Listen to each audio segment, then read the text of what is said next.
पहले प्रमाण को याद रखो, आगम को पहले हमेशा अच्छे से परिपक्व रखो।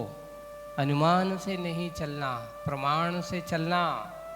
और जब प्रमाण होता था और उनका चिंतन इतना प्रखर होता था जो कभी हम लोग वर्षों में नहीं सोच पाते थे, वही पढ़ने वाले हैं, वही चिंतन देने वाले हैं। हर साल तत्वार सूत्र पढ़ते थे, लेकिन आचार्य श्री वही तत्वार सूत्र में इतना चिंतन करके विषय दे देते थे कि ऐसा लगता था कि इस बार के तत्वार सूत्र में पिछले बार के तत्वार सूत्र में और नयापन दिख रहा है। ये चिंतनशीलता उनकी एक अनुपम धारा थी, एक विशेष बात होती थी। बस वही बात है कि आज पूज्य आचार्य भगवान का जो चिंतन,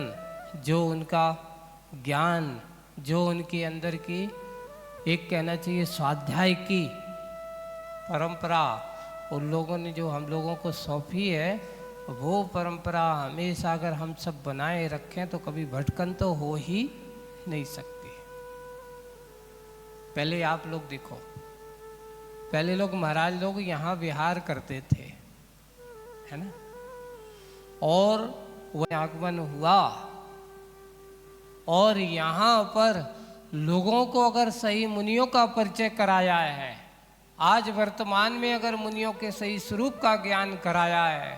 कहीं पर भी कोई दीक्षित हो गया होगा, अगर आज सर्वे किया जाए तो कहीं ना कहीं वो ये कहेगा कि मैंने पूज्य आचार्य भगवान के पास गया था और उनसे ही मुझे क्या चाहिए थी, दीक्षा चाहिए थी। पर आचार्य जी के पास दीक्षा लेने में थोड़ा सा समय धीरज रखना पड़ता है, पर क्या करें, हम धीरज उनके पास दीक्षा नहीं ले पाए।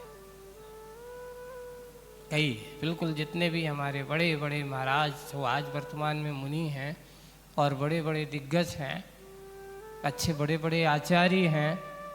कहीं ना कहीं उनका संबंध आचार्य जी से जुड़ा जरूर है।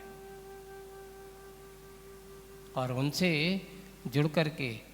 जितने भी हैं सब ने अपना जीवन में एक नया मार्ग,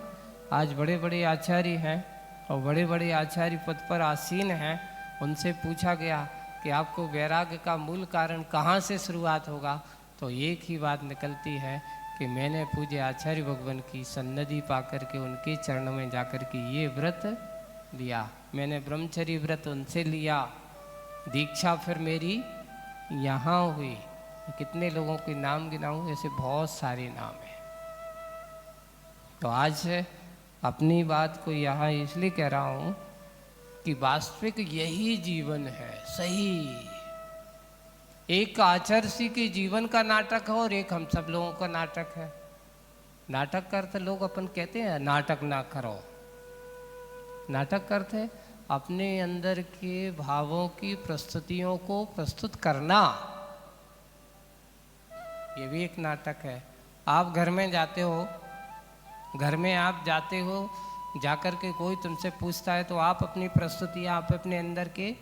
भावों को प्रदर्शित करते हो, उनको बताते हो, समझाते हो, समझा करके सामने वाला समझ जाता है, लगता है आपकी प्रस्तुति अच्छी थी,